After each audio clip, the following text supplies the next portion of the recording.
we on? Wait. Yeah, we didn't even know that. We heard the theme music. I was watching clips on my phone. I don't know what you were doing. You told me to look at clips on your phone. No, and then I heard you scream, "Are we on?" That's how we opened. I didn't even know the show started, and it was snuck up upon us. I'm not ready. I have to send a text to my husband. Hold on. Well, that doesn't stop the show. You go. Okay, I'm going to go. This is Howie Mandel Does Stuff. I'm Jacqueline Schultz. Wow, you're able to multitask. She's Jacqueline Schultz, who is my daughter, who is the co-host of this podcast. And I will tell the people who are listening and are not watching, you are multitasking at the moment. You are sending a text at the same time as being on the podcast and paying absolutely no attention to me. But that doesn't matter. It only matters if you, the listeners or watchers or wherever you subscribed or downloaded or streaming or reviewed, it only matters to you. I mentioned a couple of weeks ago on the podcast that we were number 30 in Croatia and Trinidad and Lebanon. No, you got it wrong again. 25 and then 31. Shut up and text. Anyway, I'm telling the audience, I'm very excited. I think we moved up one rung. Am I correct, Jeremy, or anybody else who has the analytics? I think we're 29 now in Croatia. Is that true, Jeremy? You're the one who always gives me the analytics. Or Alex? In Trinidad or Lebanon. So I want to thank all our Croatian. We've been there. 25. 25 now. It didn't. Yes, it's it the did. same. No, quiet. It's not the same. It's because of the people of Croatia. I wish the rest of the world would get on board. And we spent some time, my daughter and I, in Dubrovnik. Not recently, and that's not why it went from 30 to 25, but a few years ago. And that's why we got a sense of the people of Croatia. And when we were putting together this podcast, I remember saying to you, Jackie, we know what people in North America like, but let's grab that Croatian audience. Yeah, I think you're wrong, Dad. It's 25 in Trinidad and Croatia, right? And 31 in Lebanon? Yeah, we just discovered the bad news is Croatia has a total of 26 podcasts. Oh. And what number are we? 25. We're 25. Oh, I thought we were 30th. That would have been worse. To be the 30th in a country that only has 25. Like we're 5 below the possible. Why are you making that face? It's so hot. My coffee's so hot. Okay. I burnt my mouth. Go on. Okay. Anyway, so what are we in Croatia now? Are we 25th? Oh my gosh, 25. 25. Yeah. Number 25. Why are you saying, oh my gosh? Because how many times do we have to say it? When you achieve something in life, I think life is too short to not celebrate it. So I'm celebrating it. I'm not letting it go. In fact, this whole episode is dedicated to the fact that now we went from 30 to 25 in Croatia. It's not true. It was and in order to celebrate that, we have a special guest coming in a little later. Are you familiar with Anthony Jeselnik? Yeah. Yeah, he is one of my favorite comics of all time. He has like one of my favorite last names.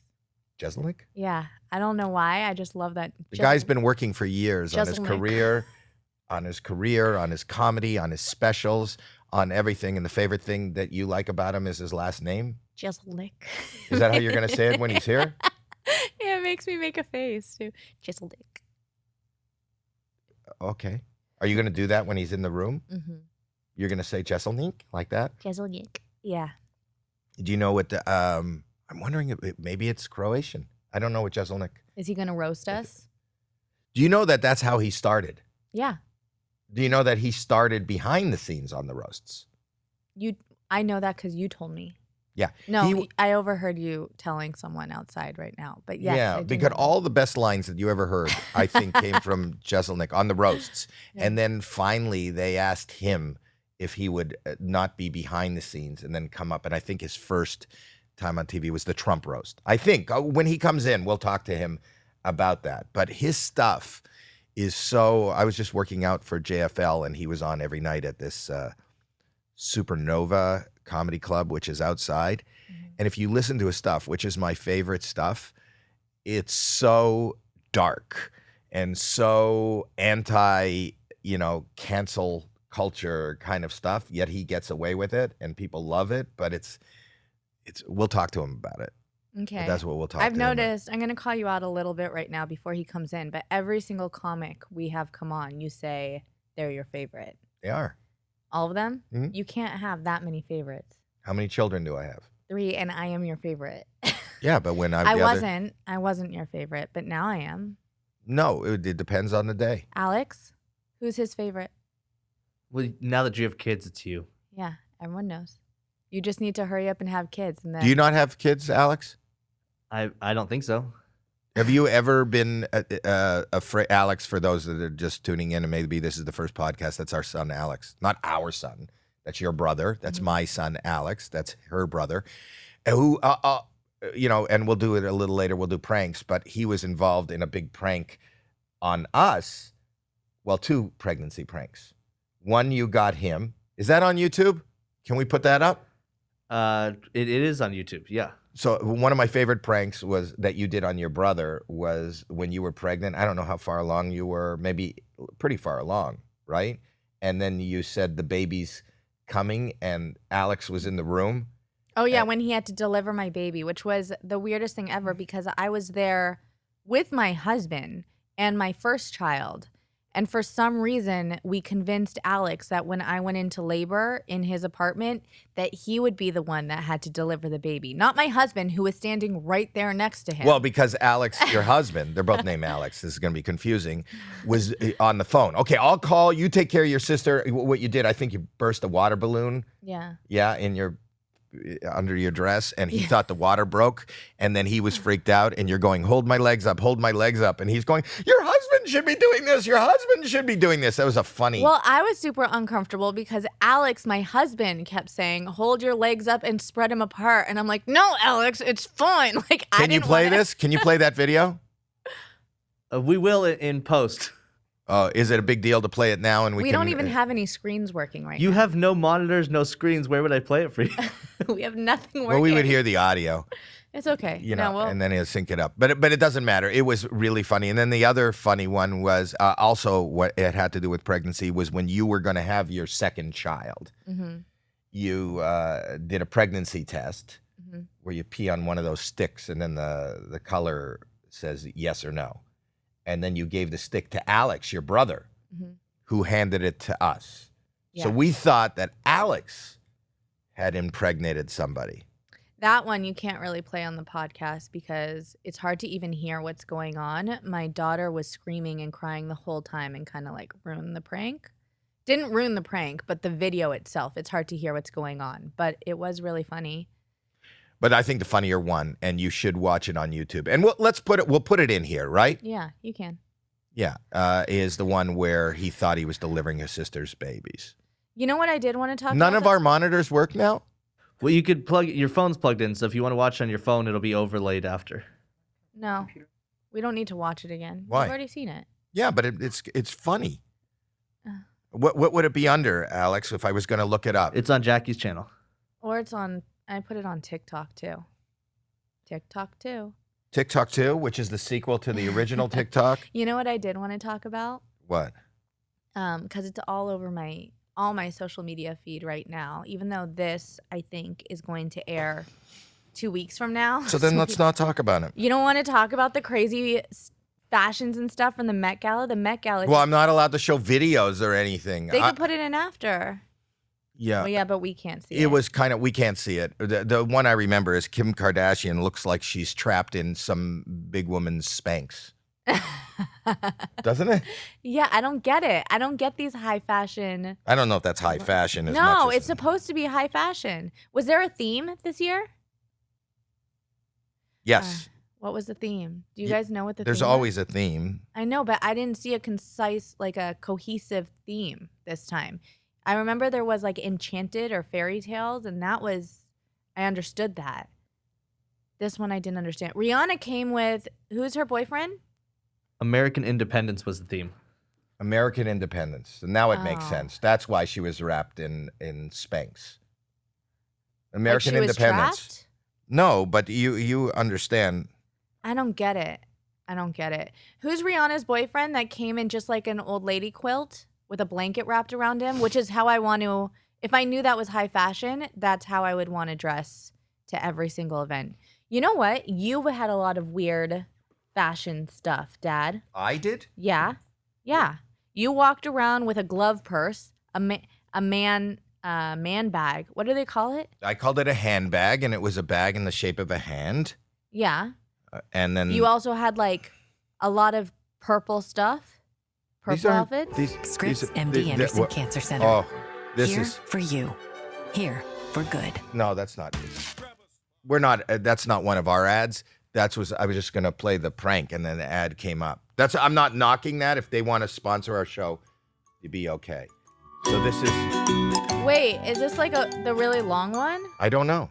Hey guys. Yeah, so no, I don't wasn't play doing this. anything Just today, so I thought, Play it in post. Why not prank Because that's my like an friend? 8-minute. Here we go. It's already. I can get to the prank. Don't worry about it. And I'm leaking everywhere. Look. So this is I'm you. leaking. I'm leaking everywhere. So you're in your brother's apartment, and you've got your little daughter with you, and there's Alex jumping in. What's he doing? He's giving you paper towels. Paper towels because I said I was gonna vomit. I think I'm going into labor. Wow, I smell Emmy. I'm a really good actress. What the fuck? Call 911. You just keep yelling Alex. You realize that everybody in the room is named Alex. We don't know which Alex you're calling. Water just broke. He just noticed the water broke, so you had a balloon under your dress, right? Yeah. He's calling 911. Oh, yeah, what do you want me What to the do? fuck? Oh my god. Yeah, I'm gonna call right now. I'm gonna call right now. They called you too. Call I me remember now. I They called called- you prior and To told say you. don't answer. Yeah. No, to say don't worry. We're too far away from the Look, hospital. he sets up his camera. I know, Alex, always the Why are you YouTuber. calling Dad? Because mom didn't pick up. Because mom didn't pick up. And then you have to lift your butt. Ouch. Oh, your husband is saying that he's talking to a doctor or something? Lift your butt? 911. Okay, is my mom there? Go get me a pillow. Maybe I could put my legs up on a pillow. Listen, I can't lift Put her your up. legs on it. Where did he get a pillow that fast? I don't know. You want me to lift Look how he's running, too. He's running with these little short, weird Are you steps. coming out, Jackie? Is it coming out, Lay down. Jackie? Are you dilated? Are you dilated? I don't know. How am I supposed to know? Are you dilated? I feel dilated. I'm just so glad he didn't tell my brother to see if I was dilated. What? 20 to 25 minutes. They'll be 20 there in minutes? 20 to 25 minutes. When does 911 give you a... Go We will be sure. It's not like calling for the cable guy. They'll be here between noon and 5. legs up and Why do you know what to do, Alex? Look how he runs. Just watching your brother run. It's kind of a dance. More pillows are showed up. You need to lift your butt and you need to go on an angle. Ow! That's acting, right? That's awesome. It's like, lift up. He keeps saying lift up. I don't even know what that Lift means. her butt up. She needs to be. Lift your sister's butt up. Just leave me alone. Guys, see, I keep saying no. I can't tell. I have no idea if she is or not. Are they on their way? Yeah, they're 20 to 25 minutes away. Is there coming any closer? No. Aren't they closer? Now, you have to say, in this apartment, we live 1 block from the fire station. I don't know. I gotta have you do something. I can't do anything. I'm You not. gotta do something. Figure this out. What do you want me to do? I've never done research on this. I've done research on cocktails. He's on never everything. Googled this. Okay, well. Why does come he out know to about the someone- happiest animal on earth, but 'Cause not how Jackie's water to just broke and she's going to labor in the apartment. deliver a baby? My sister, I don't know who he's on the phone with. My sister's water just broke and she's going into labor in my apartment. Oh, you're the guy who does research on. Not water. on this. Maybe you can just hold my feet up. Yep. Can you hold my feet Yep, up? yep. I can do that. They said you have to lift Oh your my butt god. up pretty much. No, just my feet. I wash my feet, I promise. I washed my feet, I promise. What I'm doing. No. And lift He's your- lifting your leg Lift her up. more. Lift your legs closer. Okay. That's what they said. I don't know what you want me to do. Lift your legs closer to your stomach. That's It's what like they said. Alex Okay, is go crying. slow, go And slow. as he lifts her legs, he's turning his head the other way because God forbid he should see his sister. Closer, Are you sure? 100%. They said Okay. like a parallel 90-degree angle. And then I take love your that knees he's apart, giving Jackie. instructions. Parallel 90-degree angle. We'll be there in 20 or 25 minutes. My poor daughter is sitting there like, what's going Oh, on? look at her on the counter, Abby. We're wondering No, this is why she's so worried now. No, I've got it, Abby. No, You this do is. this. Oh my god. That's What are you making me do right now? what are you making me do? I think he's coming out. I'm not ready for this. He's not ready for this. Usually they say push, push. He's saying, no, I'm not ready for this. No. What do you want me to do? Do something. No. Do something. No. Do something. Go right there. No. What are you telling me to do? Go right there. No. He's getting so mad. Oh my gosh. Do something. No! There, he found out it was a joke. Really? Yeah, really, Alex. Are you not going into labor? No? That would be so good. I'm freaking out. Oh. He was freaking out. Telling me to go You in bought it, there. didn't you, Alex? Yeah, I'm sweating. Yeah, 100%. You are so funny. The legs are at 90 degrees. The fact that the fire department, 911, was going to take, how did you not know when they said 20 to 25 minutes? I just was freaking out. I don't know. But now I know exactly what I needed to research for next time just in case. What is that? Did you research after? Well, I was going to go get certified to be at least be like a doula. In case it should ever happen again? Did you get certified to be a doula? For those that don't Not know, yet. not yet. My son, Alex, when somebody says, what does he do? I think the answer is, what doesn't he do? He does So- everything. So we talked about this earlier. He married you. He's an officiant. He's an ordained minister. He's a certified bartender. He is, what are you certified with on guns, Alex? What is your certificate say? I was it's expired now, but I was a firearms instructor. Firearms instructor, and now you're going to be a doula. What else, Alex? Well, I was looking through a whole list of things, and you could go anything from like doula to like hula hoop instructor. Wait. It's How not- did you get? it's How not did for you the jump same from thing. doula to hula hoop? No, I don't know. I was just I was looking at a list of all the things I just want to be certified in everything. Well, I can I just say something, and I mean this with love. My son is certifiable. Didn't you want to do skydiving? I do, but That's the one thing he's not going to do. yeah, mom and dad really don't want me to do that. Plus, But I'm we not do want supposed him to be a because doula. I have terrible ears. They also didn't want you to be a cop. Well, just say that just comes. I'm not supposed to do it because I have terrible ears. Like that's coming off like in people's minds who are listening that if he drops out of a plane, his ears are so big they're going to flap. And Didn't it's gonna, he? Didn't No, he like register? Seth, who's right behind me, he skydived and it popped his eardrum. And you've had a popped eardrum already. Didn't he register to be a police officer? And whenever the paperwork came, you guys it up. intercepted and Ripped ripped it it up, and he had no idea and threw it Yeah, away. mom said she would never sleep if I ended up doing that. But I kept ordering I kept like registering and the papers kept coming. I was like, why isn't it showing up? And finally, mom told me like years later, she's like, yeah, and you kept getting those letters to be an officer. I was like, those came? She goes, yes, I tore them up. Can you imagine that though? That's a great show. What? Alex Mandel, detective doula, who's also certified in the hula hoop. You can get certified in scuba diving. No, his ears. My ears. Oh, your ears. Those ears stop you from so many things. No, he once as Yeah, a Rich kid. says I could do doula hooping. Doula hooping. Oh my God. That's so good. Without childbearing hips. What do you think that would look like?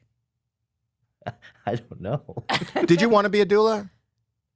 You know your sister's your sister's sister-in-law, Riley's sister-in-law is a doula, I think. Riley's husband was born on a couch. That's gross. I had a neighbor. I had A lot of people had neighbors. No, I had a neighbor who was, I don't know if it's midwife or doula, where they give birth in their home. They That's what I'm coach- telling you. That's what Riley's sister-in-law yeah, does. they coach in-home births, but or deliveries or whatever. I used to be partners with those because I used to be in the carpet business, Yeah. and I would get. I would give them a percentage if they would spill the liquid on the carpet so that they would get more. I could sell more carpet. No, you didn't. No, I didn't. Okay. Anyways, I thought you were going to say something in connection to like a woman's carpet.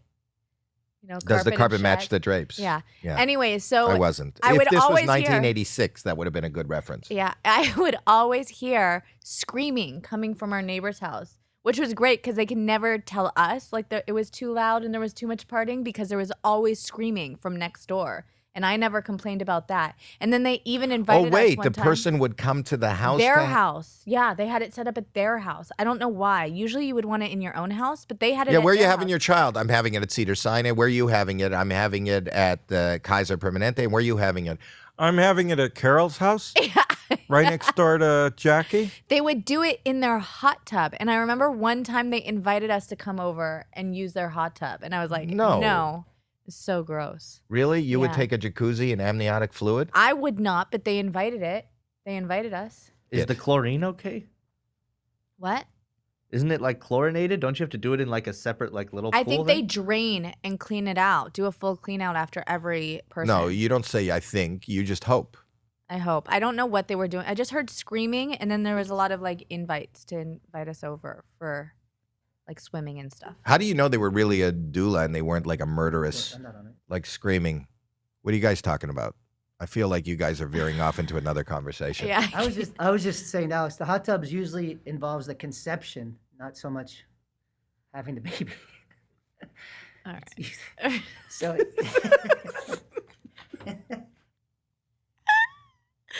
I love that we just keep the mic on back there. No, I love that. I love that. If I hear it, that's great.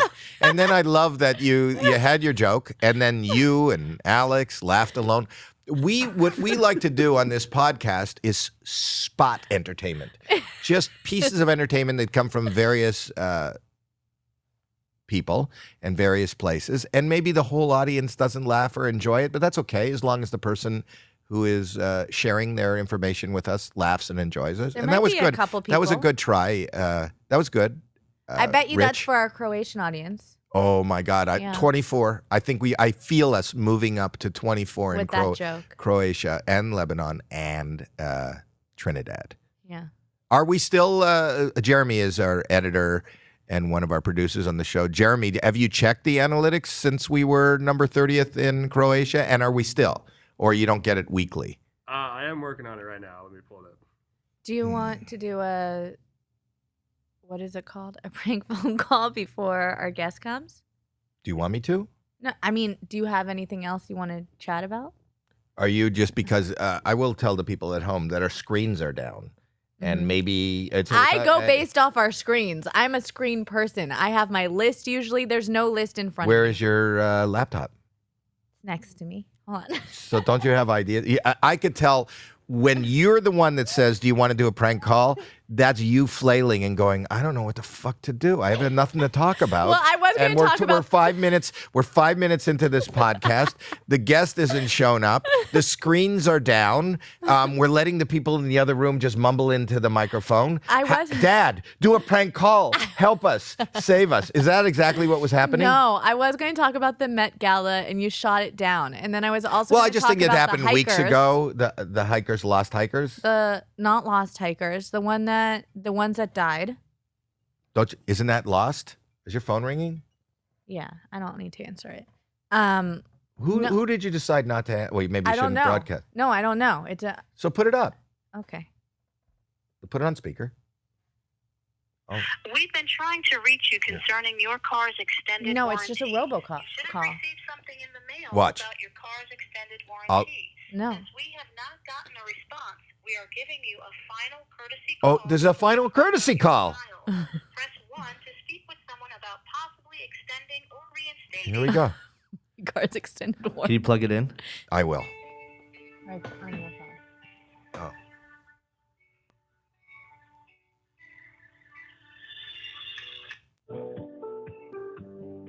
Wow. It's exciting. Hi, this is Alisa from the War. No, hi, Lisa. This is Howie. You called, and we were on the podcast, and we were waiting to find out whether we are in Croatia 29th or whether we're still sitting on 30th. And then the phone rang, and then you said the extended warranty on the car. This is our final warning, Yeah, right? so- And I feel bad that we didn't reciprocate at the original warning, and it's gotten to the point we're at the final warning. And I want to say that I apologize profusely on behalf of myself and my daughter, Jacqueline. We did not mean, I swear to you, we did not mean to put it off this long. Goodbye. Really? That was so fast. That was so fast that she gave up so quickly. How many scams is she getting that she gave up on yours so quickly? I feel hurt. I mean, that was. That sucked. Why do they just call like that?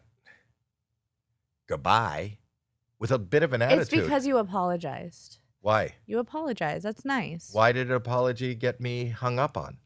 No, just like My record right now when I get spam calls is 55 minutes. I've had somebody on the phone for 55 minutes. That wasn't even 5 you minutes. should have just let her talk. Should we call her back? If you want to, you can. I don't think you can call back at that number. Oh. You can try. I've never tried to call one of these extended warranties, but I get called, 3 times an hour. Really? I get called all the time. Do you need help? Let me see if I can call her back. Yeah. Wait. You used to be able to keep them on for so long. Now I'm finished too fast. This is uncomfortable. Pranking was my thing. I was the prankster. I was the guy that, and now I can't hold on to a good prank for more than a minute and a half.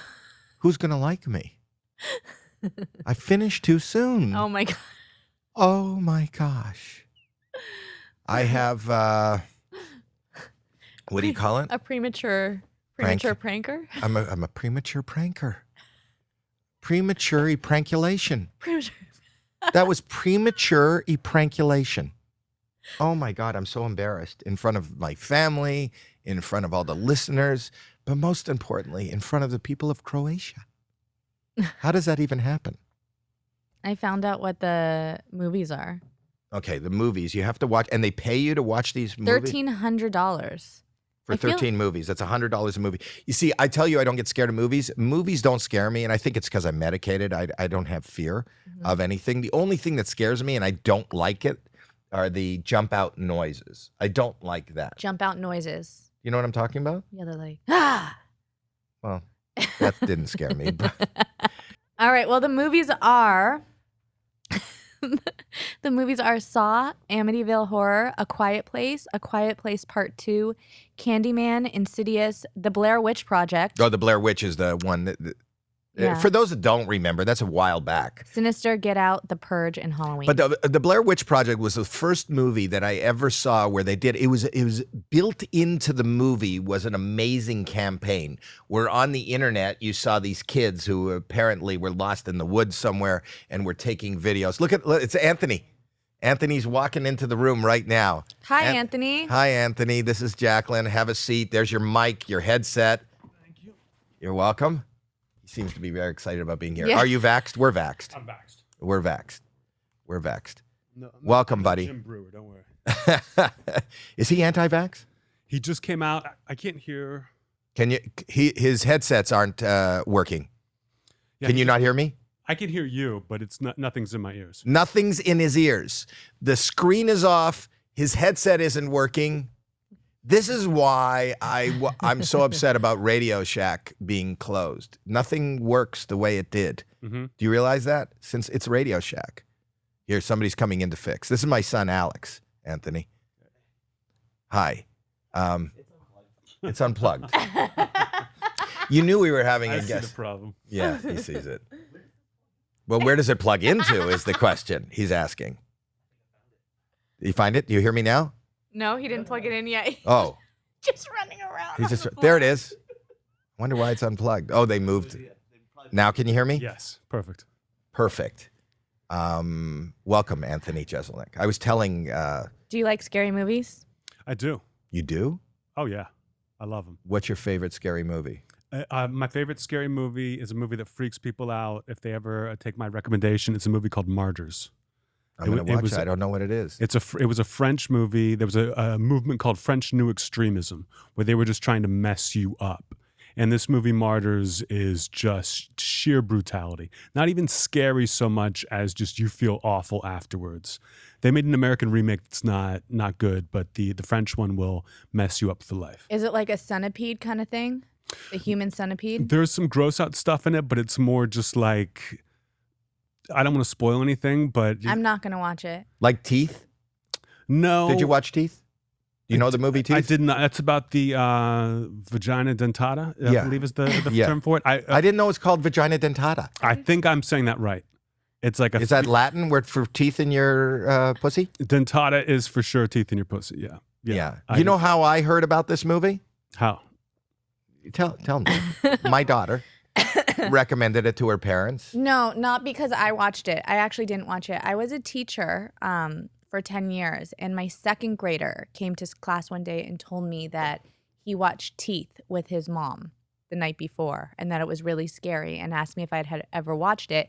I didn't know what it was, and so I went and looked it up after, and I was like, oh my gosh, but then I told you to watch it. And we've watched it. We watch it every Thursday, my wife and I. I've got questions. What grade were you teaching? Second. Second grade. Second. So a 7 or 8-year-old sat down with his mom to watch that 7-year-old, movie. yeah. That is going to mess up a kid for sure. If your dad watches it with you, it's like maybe he's trying to impart some kind of lesson.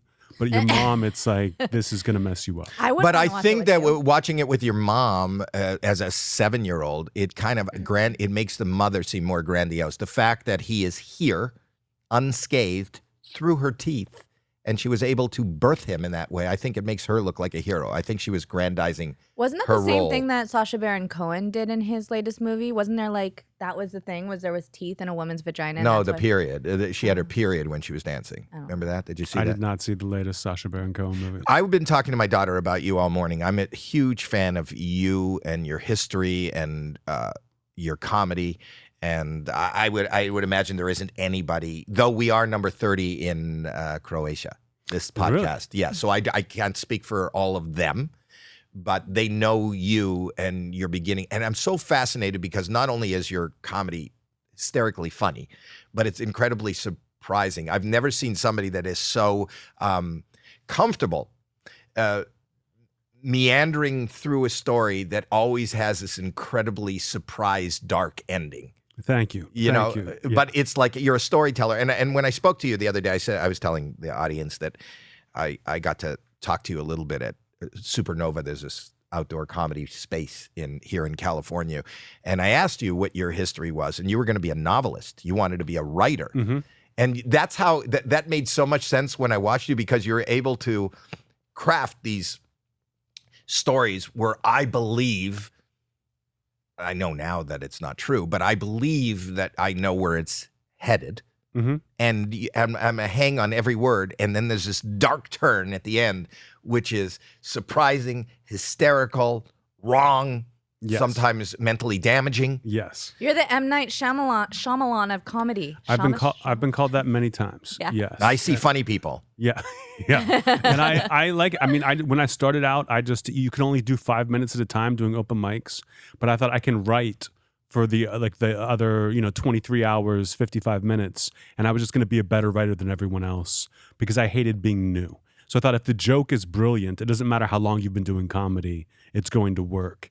And over almost 20 years now, the confidence grows. And But when I think of the people that you were writing for, like you were writing for Jimmy Fallon, who's the most affable, smiley, late night happy guy. He didn't use a lot of my jokes, though. But I can't imagine you sitting in that room. I don't know that I'm talking to Jackie, if you've ever been in a writer's room, but it's brutal in the sense it's fun because you get to swap ideas with people, but you'd have to pitch the jokes. Well, I was a monologue writer. So I was kind of in my own office, just like cranking out jokes. And it was the beginning of his show, before the Tonight Show, even on late night. So he didn't really even know his own voice yet. So we had to write so many jokes for him to go through. But once a week, they'd make the monologue writers come into a pitch meeting to pitch sketch ideas and stuff. And I famously bombed everyone because you're working on jokes all week. You're not thinking about pitches like the way the other writers are. Right. But every time I would pitch something, honestly, I would make Jimmy upset. Like he would be visibly upset with me. Do you know that that's the best story? And those moments, they don't record them, but those would be great moments just to hear you pitch the idea and watch it just lie. Oh, it would always die. I mean, even if the other writers laughed, he was a little upset. And there was one time where I just thought, you know what? I'm going to keep going and see how long I can talk. And from the get-go, he was not into the bit. And immediately goes to his phone, looks annoyed. Everyone's looking at me, and I talked for maybe 10 minutes. I love that. That's brilliant. You just lean into it. Yeah. And did he ever admonish you for? No, never. I mean, he was a great boss in that he never yelled. He didn't use any of my stuff, but he never yelled. He was never mad. He knew who I was, and I think they hired me just in case they needed me. But For an edge? Yes. Because he doesn't have that. He doesn't I'm sure he has it within him to do it, but not on television. That's not who he's selling. He wasn't going for the edge. A lot of times they would say, Anthony, this is funny. People will laugh, but then they'll hate Jimmy afterwards. And my whole thing is like, I'm daring you to hate me on stage. And I only knew how to write the one way.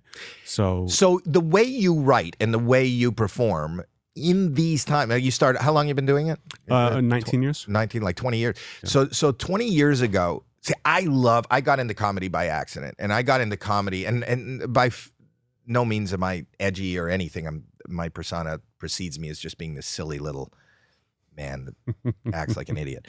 But that being said, I love when people are uncomfortable. And to me, that's in my life, I've always laughed at the darkest moments, and that's what's gotten me through, and that's been my panacea, and that's been my survival. In these times of cancel culture and political correctness, your brand is exactly what is the target of this. Does that ever... No, not really. People have tried, but because everything is dark and everything is offensive and everything is not PC, I get away with it. I'm not trying to be the voice of reason. It's clear that these are jokes. I mean, it eventually became clear. In the beginning, people were like, what is going on here? And I love that. But I think that if I was trying to moralize at some point and then went for like a dark, offensive twist, I might get in trouble for that. But I'm not giving away your jokes, and I don't want you to do them here. You don't have to do them here. But even watching you at Supernova, from everything from transgender to like whatever is the hot topic right now, and the people that are fighting for is where you take it and turn it upside down. And you watch the audience, which was fun for me in the room, is you watch the audience. You could tell there's like a guttural response to it, and then they look to their neighbors to make sure, is it okay if I, usually if you're with your girlfriend, can I laugh at this, or your boy, or your boss? It's fun to watch that reaction. No other comic gets that kind of reaction. And the last time I remember it, I've talked about this ad nauseum, was when I came out here in the late 70s. I would go to the Comedy Store every night and watch Richard Pryor put together Live on the Sunset Strip. And, this is out of context right now, but there was nobody, before Richard Pryor in that ilk, not that ilk, of the young black comic, Cosby was like through the stratosphere. Yeah. And his routines were like about Noah and about his little brother and growing up and being a father. And then you watched Pryor on stage, who was, when he was working on this, he had burned himself freebasing. He still had the bandages on stage. Wow. And was talking about freebasing and talking about growing up, in a brothel with his grandmother, and talking about drug addiction and his other, and paraphrasing, just the topics, but they were hard to swallow for an audience in 1978 or 1979. These were like, nobody's talking like this. And this is not like we've heard any comic on The Tonight Show talk. And not since that have I seen audiences react like the same way. Is this okay for us to laugh at? Wow, that is high praise. It is, but that's why I was so excited that you're here today. And I love everything you say. I'm being totally honest with you. I don't think I would have the nerve. I haven't thought of anything like what you're thinking of. I don't know that I personally would have the nerve to do it. Again, I'm in a different situation in the sense that right now, the biggest part of my income comes from ad-supported family television. So I have a little bit of a responsibility. But you've been on ad-supported family television, which is, Comedy Central is... A little bit. I mean, I hosted Last Comic Standing. I was surprised that they asked me to do that. Yeah. And I don't get a lot of sponsors. I don't have networks beating down my door, but that's fine okay by me. I know a lot of people who have sponsors and networks beating down their door, and they're miserable. And eventually they want to take an edgy turn into like doing something that's a little bit forbidden, and they can't because they're locked in. That I thought if I just do this right away, I can kind of age into it, and I'll make enough money. I'll be fine. Was it a choice to do that, or is it this is your humor since you've been younger? Like, is this a little of both? When I look back on my life, being in school, I would get in trouble for making the dark joke. The something that was like inappropriate, and my big thing was if I could make the teacher laugh, I wouldn't get in trouble.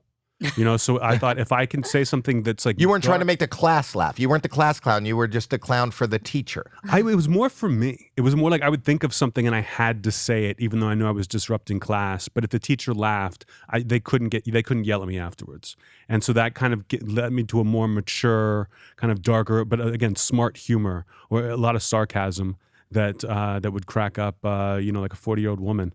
Instead of these kids who were kind of looking around like, why is the teacher laughing? Right. But I knew that was the way in. Well, irony and sarcasm come later in life. That's not what you do in 5th grade or 6th grade. Nobody has ever said, "Oh, you got to see this." He's so sarcastic. Yeah, and this was like 2nd grade. Oh, are you serious? Yeah. That's when kids become aware of the movie Teeth. But they're watching with their mothers, and that's fantastic. And then you came out here and you started working behind the scenes. What was the impetus for coming? Was it the roasts?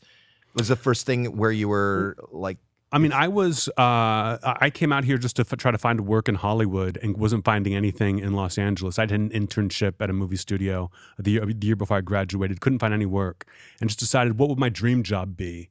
And I thought being a comedy writer would be great, sitting around a table with a bunch of other people. I didn't think stand-up at the time. And my dad went to college with a guy named Jimmy Brogan. I don't know if you know him. I know Jimmy. Yeah.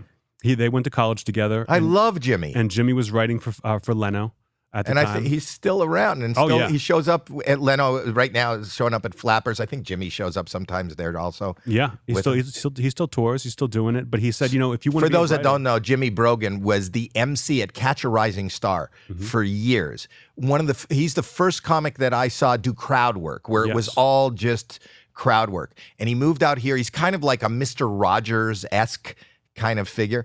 And he came out here and he was a great MC at the clubs. And then he got tapped he was going to be the biggest star in the world at that time. Sitcoms were all the rage. Robin Williams had just got Mork and Mindy, and Jimmy Brogan he played an angel. I can't remember what the name of the show, and they gave him the cover of TV Guide. Was he an angel or was he a guy? I kind of remember this differently, that he was a guy who died and he wasn't good enough to go to heaven, but he wasn't bad enough to go to hell.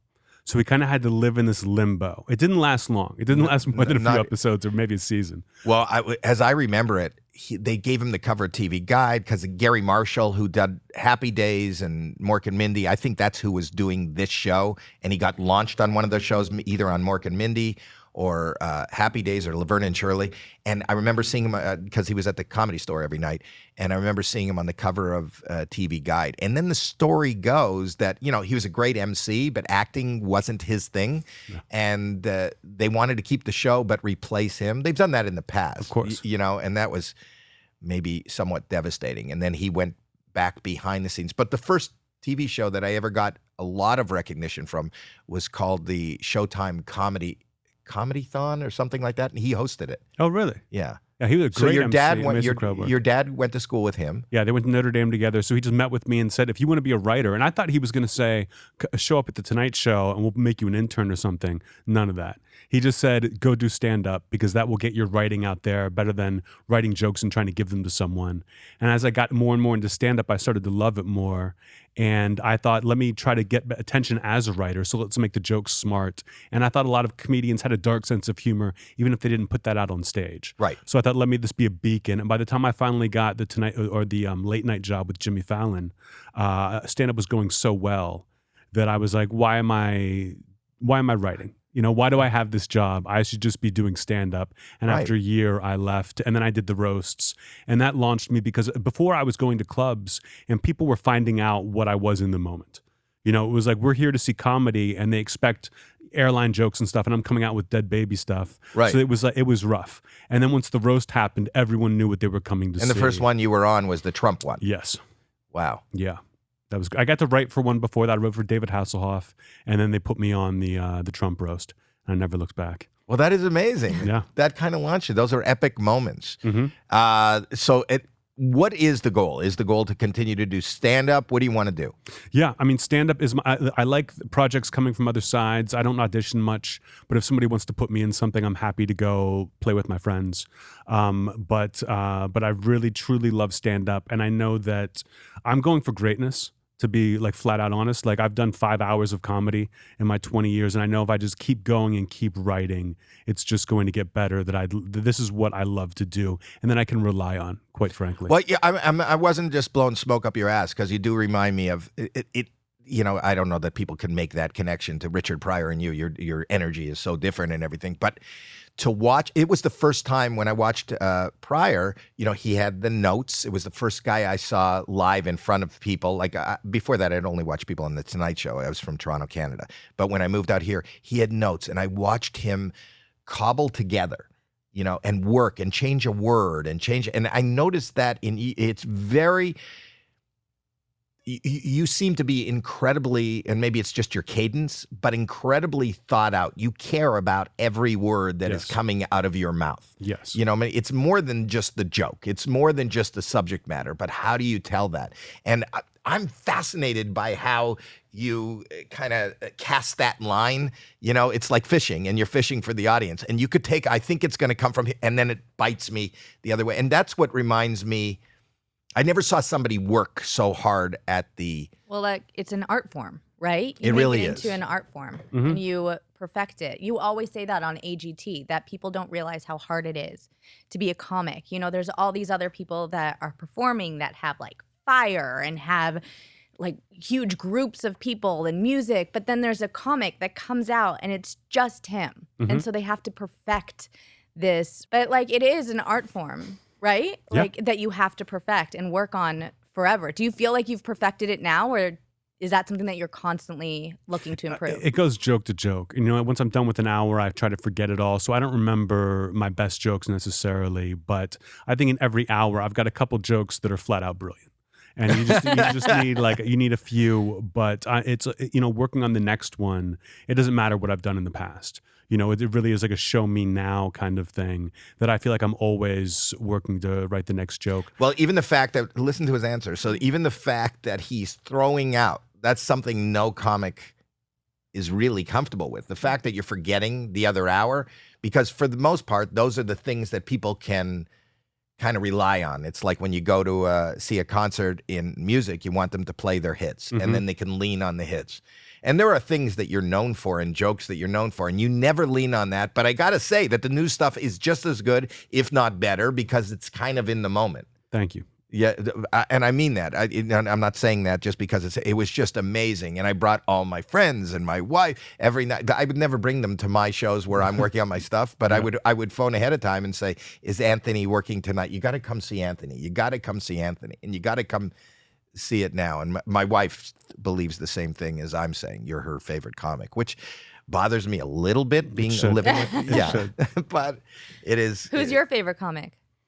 I mean, I always loved Stephen Wright. Me too. Let's just say him. No, he's not. He's not. And I love Stephen. You know, I started out around the same time as Stephen. Yeah. Yeah, Well, was Jimmy growing too. up. He was my absolute favorite. Loved Dangerfield. I loved jokes. You know, eventually Mitch Hedberg, Jack Handy from Deep Thoughts with Jack Handy from SNL. Do you know who that is? No, That's too young for you, or too old for you. Maybe. If you I saw wasn't- Deep Thought on like an old SNL, like Phil Hartman. Phil type Hartman. SNL, You know who he Phil would do these Hartman was? little- No. Oh wow, Well, she's young. second grade. I'm not that young.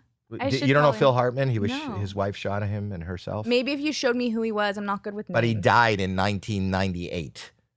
So that's So 20. I should know. So you would have been 17, 16, but you didn't give a shit about No, comedy I didn't then. care then. In fact, I didn't want to watch anything that had to do with you then. right. Yeah. Anything like if it's if comedy. it was comedy, I'm like, no. She not hated into me it. when she was 17. I'm always fascinated at entertainers, legendary entertainers who have kids, and the kids have no interest in.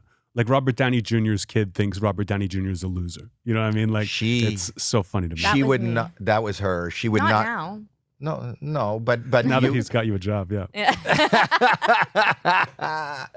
No, but we've talked about this before. I was an awful, awful teenager, like horrible, and so we didn't get along. Yeah, there's some. My sister and my brother were actually okay. I was not. You know, I think we mentioned this before, but I moved out of Hollywood and to the outskirts of Hollywood to kind of get her away from Hollywood and a bad crowd. And the crowd that we moved into, there's been maybe 3 big movies made out of. One of them being, what's the Justin Timberlake movie called? Alpha Dog. Alpha Dog. Oh, that was you. That was like your school. That was her That kids. was my group. Wow. And 13. Yeah. 13 Okay. Reasons. Something I forget what it's called. The Nick Cassavetes movie. Yeah. But it was a mess. Those kids were a mess. The bling ring. I was friends with Nick Cassavetes' daughter. That's what. Yeah. Yeah. Yeah, I mean, there's messed up kids everywhere. Messed up. You have no idea. You have no idea how I would come home from a gig or early, and we'd have to go find her, and I'd go break into a party and pull her out. She hated me, and all her friends hated me, and it was not fun, and I was not cool, and it was not cool being Howie Mandel's daughter. I don't think it's Do you ever. want kids? It doesn't come up. My therapist was like, "Do you want kids?" And I'm like, "I don't know." And she goes, "In 7 years of therapy, you've never once mentioned children." So that means no. Yeah, You don't have to. I'm want fine kids. if it happened. I've got money. I could deal with it. That's That's so emotionally attached. Yeah. That's an attachment. I got a dog during the pandemic, and that's enough. That's enough fatherhood for me. yeah. Are you in a relationship now? In between. Right. Yeah. And are you going to have to explain to somebody after this that I refer to you as the in-between? I'm like literally, it's like I'm hours out of a conversation of ending one, and have a date tonight. So we'll. Wait. So you move That's hysterical. You have a date tonight, yet somebody has just been alerted that it's the end of.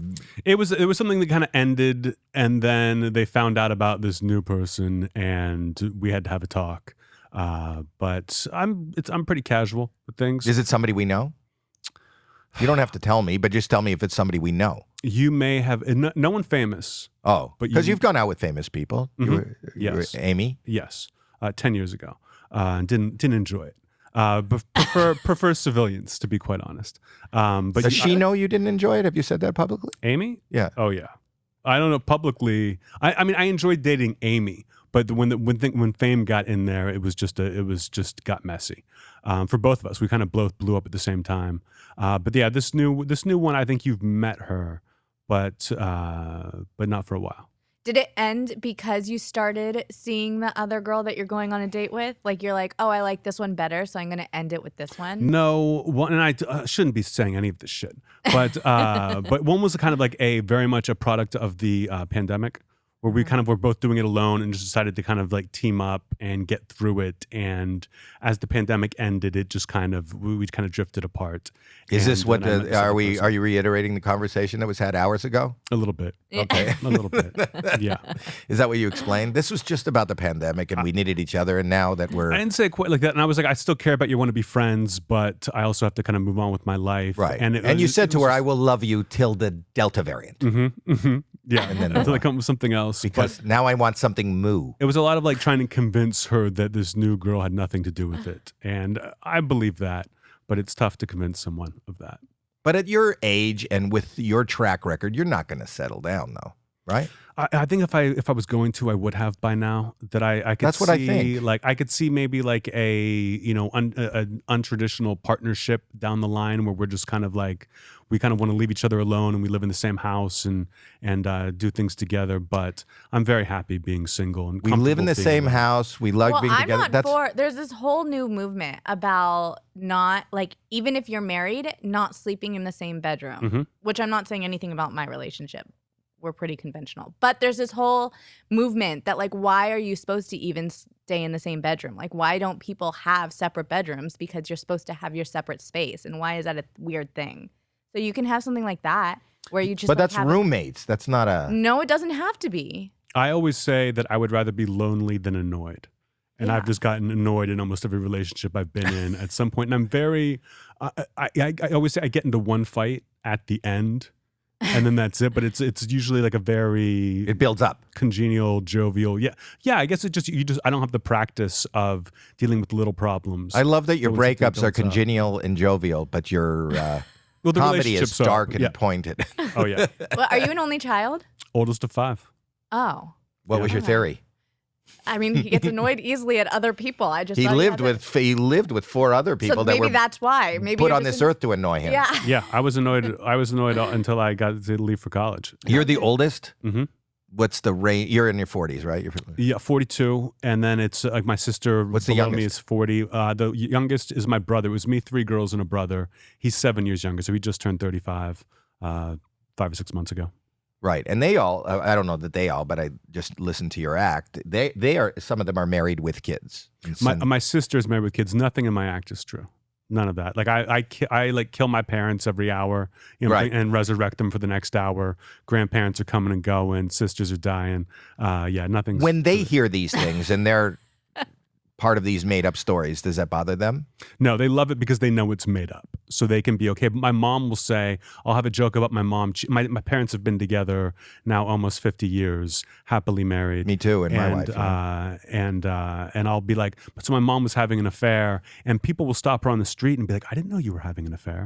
It's like, those jokes aren't true, but it sounds like it. The premises all sound true, even if the punchline's not. Yes. But then now they love Your it. casting is real. The stories are fake. You make little movies. Yes, exactly. And they like to be in the movies. Yeah. That's so funny because, well, you could tell you're a writer then, because most comics, I think, make jokes about personal experiences that they've actually gone through, but you tell stories that you make up like a writer would, right? Yeah. Isn't it like? Well, when I started at Interesting. 23, I was you're boring. Every 23-year-old is boring. Nobody wants to hear what they have to say about life. And I didn't enjoy that. I didn't want to go through that process where I was like, if I can just make things up and have the joke be smart, then who knows who I am? You know, I'd like that mystique. You're very mystical. Mysticable? Mysticable? Mysticable. Mysterious. Yeah, that's the word. Mystiquish. Mystiquish is a mysterious Jew. It's Jewish and mysterious is mystiquish. Okay, that's not me. You know, no, you're nowhere near Jewy. No. If you had a Not with me. Germanic accent. Jeselnik. Jeselnik is what? Is it Croatian? Slovenian. I was Slovenian, like around there. Around my mom was part Croatian. Bakric. Oh my God.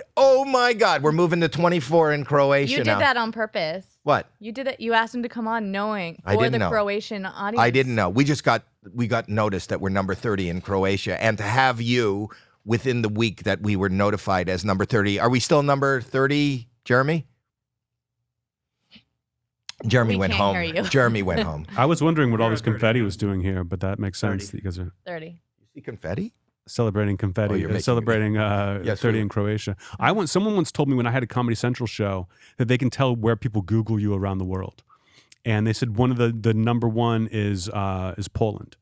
And I thought, why Poland? And they said they think you're Polish.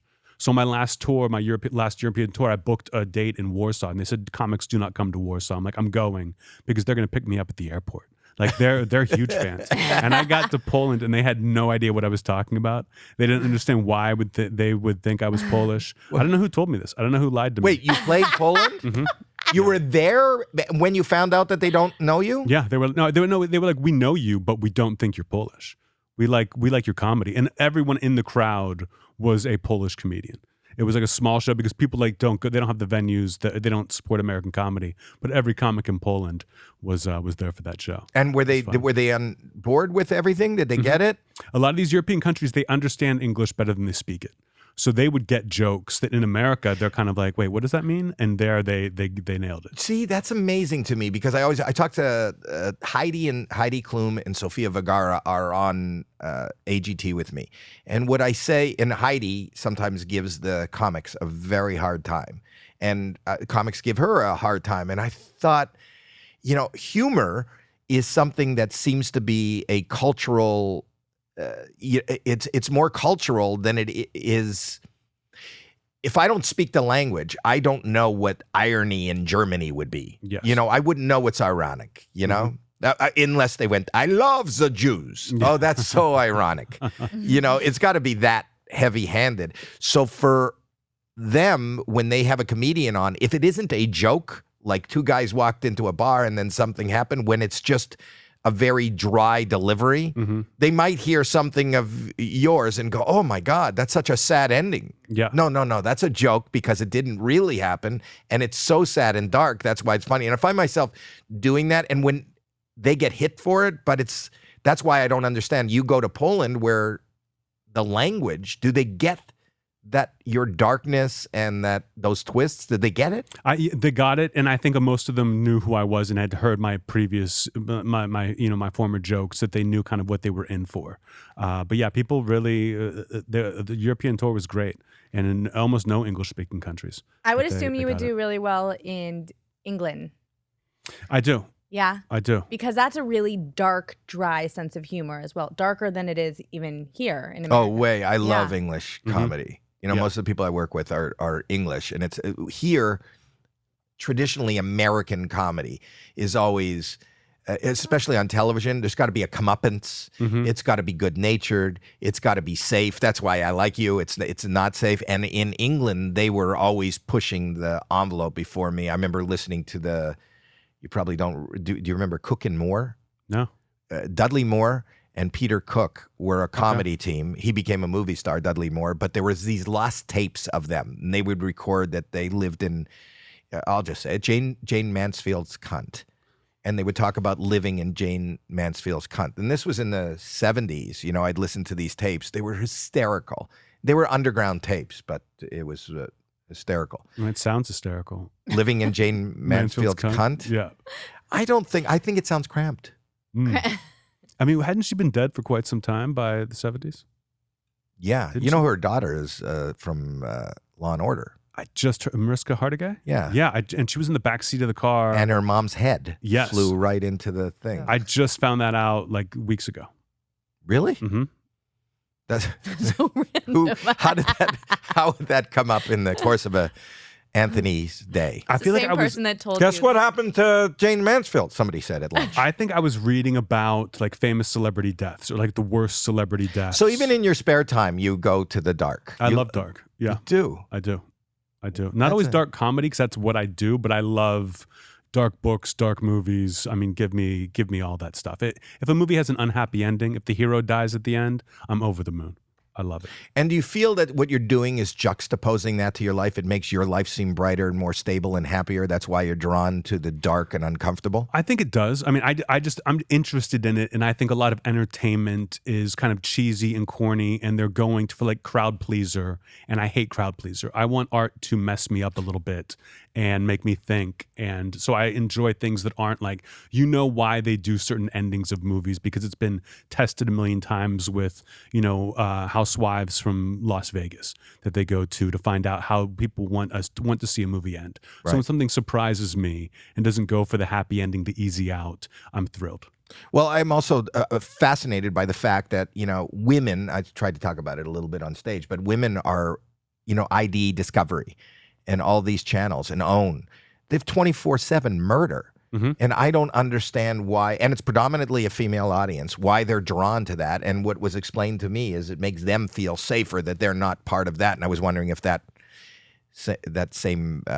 and podcast, too. I think the number one podcast is Crime Junkies. Yeah. Do you still do your podcast? Mm-hmm. Yeah. With Rosenthal? Yeah. JRVP every week. That's great. Yeah. Do you enjoy it? You started early. You're one of the first people I know that had a pod. I didn't even know what podcasts were. Really? We've only done, last night we recorded episode 122. Like we haven't been doing didn't you start? Didn't you have another one then before? We had one at the NFL Network. He works the at the sports NFL one, Network, yeah. And we did that for like 16 weeks, and they kicked me out as fast as they could. Why? The NFL, we kind of got in. They just kind of snuck me into the building, and the NFL didn't really know what was happening. If Roger Goodell had ever heard that podcast, everyone would have gotten fired. What did somebody just? Yeah, what? we were just checking. Anthony's podcast is actually third in Croatia. Deal with it. Wow. Yeah, I laughed. That's fantastic. So the NFL having you under their banner is hysterical. And they weren't paying me. I didn't understand you could make money doing podcasts at the time. It was just like, let's do something fun with my friend who also has a podcast there. So we just got into the studio and his boss knew about it and was worried, but the other people at the NFL Network loved it. But they knew that if it got too much publicity or people found out, that they would get very upset. Because I was not anti-NFL, but made fun of concussions and Greg Hardy and domestic abuse situations. Like I pushed the envelope as much as I could. And so when the season was over, they were like, get out of here. So you feel the NFL is anti-domestic abuse? I think they're anti-joking about domestic abuse. Yes. Antonio Brown's off-field issues. Yeah. Well, that's amazing. But so that one you were doing, that's like 2015, right? I was like, it 15, seems like 16 maybe. Yeah, it seems and like then- 5 years ago. And now, I don't think there's anybody not doing a podcast. No, I mean, because the money just started pouring in, and it was like, oh, we can make. Wait, you can make money at this? Mm-hmm. If you don't split it with your daughter. I didn't know you can make money either. We're just doing this. We're just having fun. What episode number is this? What episode number is this, This Jeremy? is like 22. 25. So this came out It's of new. this Okay. came out. This is Okay, new. fine. This came out of during this is like you found that girlfriend during COVID. I found my daughter, and we were not the same way. Not this is heading down a bad. I wish that you could write a quick twist to this and end it. But we were calling each other, making prank calls, calling friends, Zooming with people. And my wife walked in one day and said, "What is this for?" And I said, "Just for us." And she said, "You should record it." So that became this podcast. Yeah, it's fun. It's easy to do. And now with like Zoom, we don't have to meet. I always thought you had to have a studio. You had to do all these things, but it's so easy now with the technology to just do it from home. And You I can do enjoy it this every at week. home? hmm Wow, you're opening our eyes to a whole new world. I just talk to my computer screen. We don't even meet up. They used to come to my house, and then when COVID hit, we just said, let's do it on Zoom. Do you hate And it people? works. I don't love them. Do you show affection to your dog? I try to. My dog is not the affectionate kind of dog. Oh, perfect dog. Yeah. Well, they learn from their owner. I mean, I wanted As an a puppy. affectionate dog. I wanted just something to cuddle on the couch with to get me through COVID without drinking myself to death. Right. And I got this dog that's a beautiful dog, but I get a couple minutes of cuddles a day, and otherwise. But you it's- had it's that like- girlfriend that's finished. Mhm. That was her. That was her. What? Maybe she cuddled too much. Was she a cuddler? He's my dog. If he sees me cuddling, he's upset. No, I mean your girlfriend, and that's why she's It's not gone. a girlfriend. It's an ex.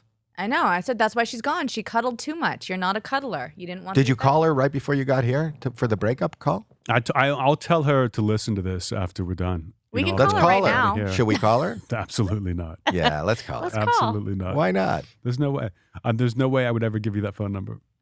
You don't have to give me the phone number. Dial it on your phone, and I'll just plug it in to here. They told me, they were like, we do prank calls if you have anyone you want to prank, and I cannot think of a single person in my life. I don't want to prank. I want to Who talk would to not your be- ex. I want to hear no, We could She talk would to the be- new one. She would be so mad.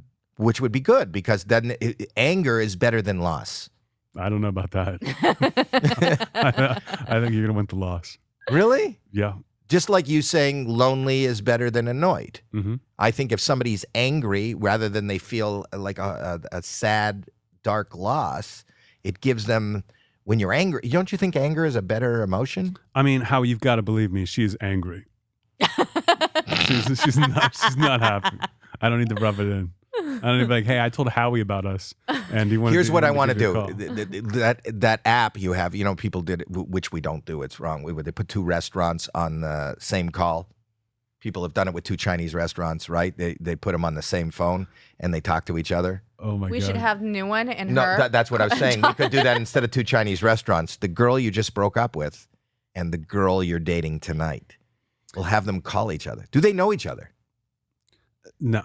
Well, they've Googled each other. Yes. That's how well they know each other. Yeah. Is the girl tonight in the business? Peripherally, yes. Oh. I bet I know How who it did is. she find I won't out? say so. How I did bet she I know find who out it that is. you were going on a date? Read some text messages. Your text messages. hmm Wait, how does she have Wait. access to your texts? I mean, I cannot believe I'm going down this rabbit hole. We were still friends, and we're still friends now. Like No, but it'll be friends, okay. I have a lot of friends. They don't see my text. And you I- live together still. And I know she'd come over. I'm like, I'm come over, hang out with the dog. We're gonna make some dinner and watch TV. And I'm gonna go to the Comedy Store, do a set real fast. I'll be back. And you leave your phone at home? I left my computer open. And I guess I don't know if she went into it or a text popped up while she was sitting there on the couch. And What did she say went happened? through it. She just said, "I saw your text. I got home. Doesn't that bother you right she's away? gone." It annoyed me, but I also kind of understood. I was like, I wish you would let me explain this to you rather than you seeing, like, reading text is the worst way to find out about Yeah. this. But it What did the happens. text say? I hate the girl in my house. What are you doing tonight? There was nothing about her. It was just like she just saw the way we talked to each other and the length that we had been talking to each other for. You know, Right. there was a build up Oh. before there was any kind of dating situation or romantic situation that Oh, so she not only did she see a text that popped up, she went to went the back. history. she went. There's a lot of all the way reading, back. Yeah, all the way which was back. brutal because we were talking last night, and she would just throw little bombs at me that I had forgotten about. I'd be like, "Well, I've never done this." Wait. And she'd So, be like, so well, I saw it. did the texts take place? If you did the math, was she seeing text before she knew that you were over with her? No, I had ended things with her already, and when I was like, "Let's just be friends," but then she was like, "Is it because of this?" And I was like, "Absolutely not. It's got nothing to do with that." And then she saw the text and was like, "Well, clearly, this is something." This is like an Olivia Rodrigo album. Like you can write an album right now Like to rival. Do you know the reference? I copied my songs from everybody else.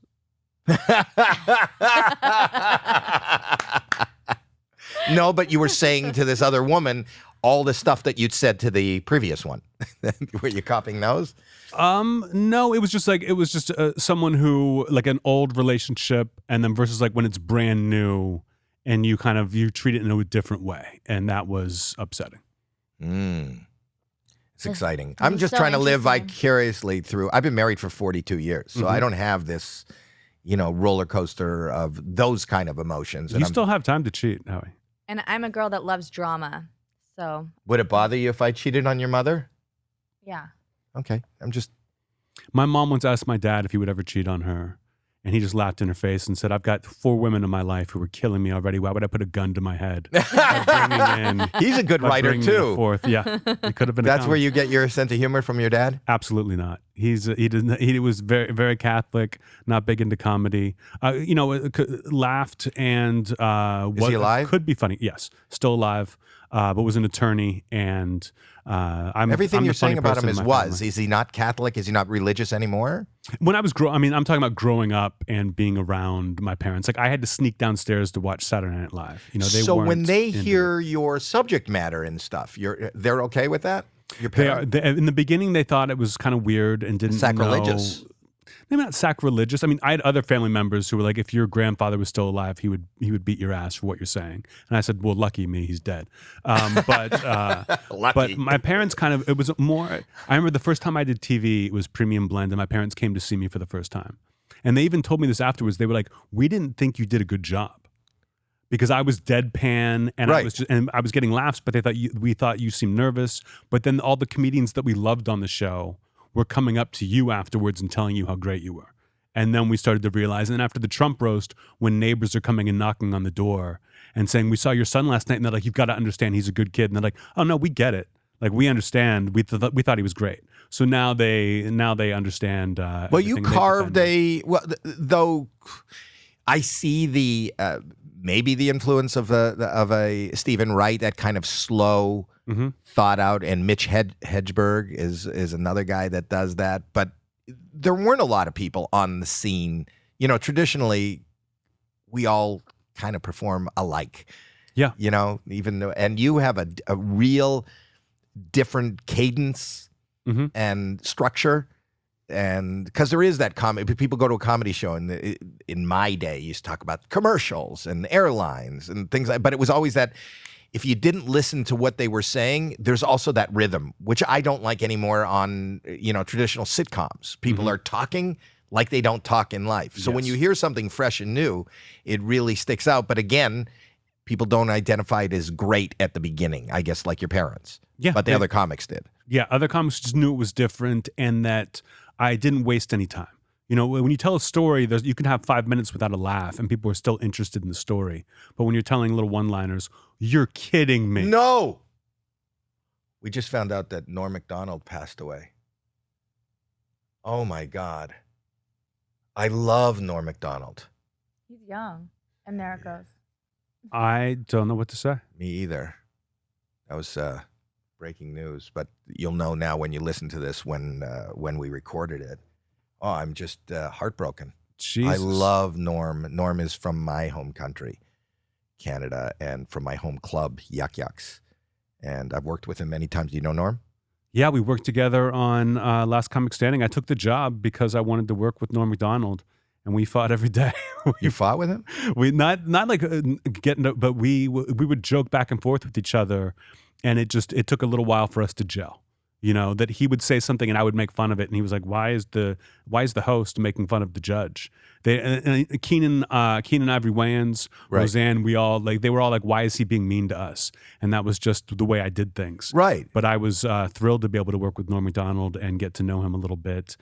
Huge influence on me of just, if you believe in the joke, the audience doesn't have to necessarily, Right. because you get it. Like his Weekend Update was Amazing. legendary to me, and just one of the greatest of all time. I don't, these don't affect me that often, but this is a tough. This one. is a. What does it say? I didn't read it. What did he die from? Somebody in the control. What did he pass from? It was cancer. Has he been had sick? cancer? 9 years. He's had 9 years of cancer. I had no idea. I know he had like a heart surgery or something a while Of ago. what? Cancer of what? He kept it a secret from his family and friends. From what did he have cancer of? We're looking at it right now. Oh my God. So not even fuck. his family knew. I wish I'd been nicer to him. 9 years ago. How many years ago did you do Last Comic Standing? It feels like yesterday. It sucked so bad, but I want to say 2013, 2012, maybe. So yeah, So he already had cancer. He was making his comeback at that point. Yeah. Oh my Wow. gosh. The fact that he kept that a secret from everybody. I've wondered how I would handle it if I had a disease that was going to take me. Would I just go on the road and like do a who was the great comic Bill Hicks, Right. who like had cancer and just toured until he couldn't tour anymore, Right. and just did it. But he announced it. I think he told people. Or do you just I walk off think into the darkness? way I've never really thought about that until now, but I think I would not tell anyone. You wouldn't. I would not tell anyone. But I would throw caution to the wind of everything that I was doing creatively. I feel incredibly, most of the time, stifled. That's why I kind of look up to you as far as you don't give a shit. Yeah. I mean, You've said you don't even know if you want to do comedy anymore. because what I do is not what I think is the funny. I love dark, and I love politically incorrect, and I love everything that's wrong, and that's what 90% of the time when there isn't a microphone, that's what comes out of my mouth. Mm-hmm. And I would love to do that. I don't have a GED because I didn't have, I have mental health issues, and part of those are, I don't think of ramifications of things I'd say. And whereas you were the class clown and trying to be smart, I was just in another world. I don't know. When I found comedy on a dare, that was the place that gave me license if I wanted to. But as soon as I started getting jobs and responsibility, it kind of took the edge off of the craft for me. Mm-hmm. David Milch once famously, David Milch or David Mamet, David Mamet, I believe, said that when you become an artist, you have 100% creative freedom. And then as you start to have a career and build a life in it, you lose that, and you spend your entire career trying to get back to that point where you can do whatever you want. Because I don't have that freedom. Same way you have like an expectation from the crowd, I have an expectation. Right. I can't really go up and talk about my day or talk about my dog. I've got to have dark, hard jokes. Right. Otherwise, people are kind of let down. That you lose that freedom as you get a reputation. Right. And even the freedom to, maybe in the moment, you don't even want to be funny.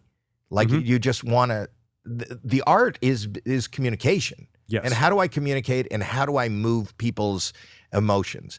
What fascinates me about comedy, Dave Chappelle kind of does that, where he doesn't always try to go for the joke, and sometimes he just talks. I know. but his talking is for he's making a point or a political statement now, or I feel like he's trapped in a place where, people are on the edge waiting for the next thing Dave's going to tell us about our society and how we live. And I feel like he's getting trapped in that.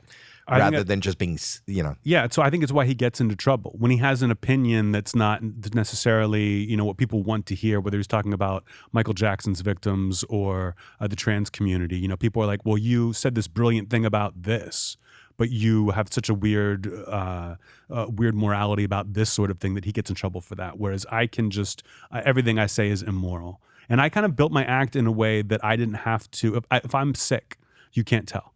If I'm not feeling it that day, you can't tell. If I'm mad at the crowd, you cannot tell because of the way my persona is portrayed, that I did that on purpose so that I didn't have to be jumping all around. I mean, I couldn't imagine having to dance on stage or do some like weird physical bit if I wasn't feeling it, you know? So I'm glad I don't have to put myself It's through funny that you should say that because my persona that I built has always been, it came out of a natural ability at the beginning. You're too young to remember me when I was really young, but when I was really young, my act was really different and it was very hyper and just silly energy, more than material. We go, okay, what?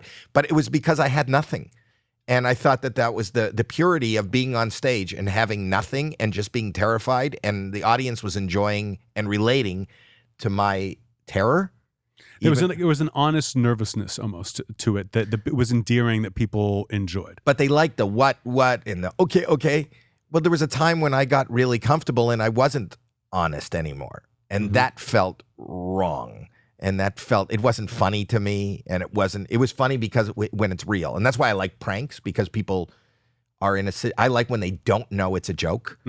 And I'm fascinated by how people react. I can only do I like pranks if it's in almost, I mean, this is gonna sound weird, but in a good-natured way. Like, did you see Eric Andre's movie? Yeah. I love that because the prank wasn't really on the people. It's more like they're watching this crazy thing, but you're not hurting anyone's feelings or doing anything weird. Like, I always thought your show was funny. How We Do It? Was that what it was called? Because at the end of every prank, it's you revealing that you're Howie Mandel. Right. Did you ever do that with someone where they didn't know who the hell you were? Many times, and a which I couple think weeks ago.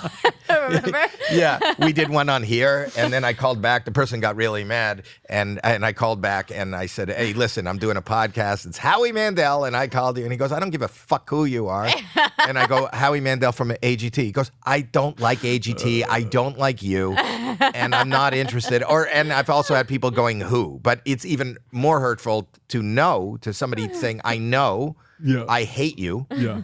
And the reveal for me was funnier. That also is funnier to me. Them not knowing me, or them not embarrassed. I think that we all come from a place of discomfort. We're always uncomfortable from the time we're born. Our diapers are wet. We're hungry. We can't get things for ourselves. We're always crying. I'm fascinated by being able to move that lever a little bit. And it just so happens that I've chosen laughter by accident to kind of move that. It just means that people relate to what I think is funny or silly or dark. But I also like to scare you. I like to upset you. You say I like to annoy. Annoying is something that's so common and so relatable. I'll call somebody in a prank and just be the most annoying customer in the world. And watch how, before you got here, she was getting some spam calls. When people call, about your warranty or your car's extended warranty, or you're married. For my own self, I see how long I can hold them on the phone. My record is 55 minutes. Wow. But to me, that's even funnier than a stand-up bit. Well, Not in telling it. At just that for point, me. Howie, the prank is on you. Yeah. Yeah. Yeah. I'm entertaining myself. And Mom always says that. Yeah. Who's the prank on? Who are you doing this for? And it's always just him. Since I've been little, he's been in a room by himself, just on a phone call with a telemarketer for like an hour. And we're like, it's time to go. Who are you doing this for? There's no one here that's laughing or enjoying it. Only him. I almost did Crank Yankers when they brought that back a year or so ago. And I was like, I'd love to do this. I love everyone who works there. Great. And they sent me a list. They're like, here's 5 prank calls we want you to do. And it was all like this. We're going to call a housewife. We're going to call like a lawyer. We're going to call this guy. And then one was like a 900 number, like a sex hotline. Right. And I was like, I'll do the sex hotline. Because then I know that they want to keep me on the phone no matter what, that I don't feel bad. I don't feel like I'm wasting anyone's time or hurting anyone. But these other ones, I don't have it in me to do that. And they're like, no, we don't just tape one. We tape a bunch and see which one's best. And I said, I can't do it. Like, it just makes me so uncomfortable. Like watching Ali G, watching the original British Office, even though I know they're actors, right. I would watch it in 5-minute shifts. Because it would make me so uncomfortable that I have to hit pause and like leave the room and do something else. See, this is a dichotomy between the two, or this doesn't make sense to me what you're telling me now, because you're saying I like the books and the stories and the movies that make me uncomfortable, that are dark and not happy endings and surprising, but you don't like the discomfort that you can create on your own in real life. Mm-hmm. And for me, I'm comfortable with this. Discomfort makes me alive. Discomfort is like an emotional roller coaster. And I like calling somebody, I don't necessarily have to make you laugh, but if I make you scream at me, I guess when I was a kid, any kind of attention, if you're telling me to go fuck myself, that feels as good to me personally as somebody going, haha, that was funny. Okay, you convinced me. Let's call Norm Macdonald's son. Oh my God. Oh.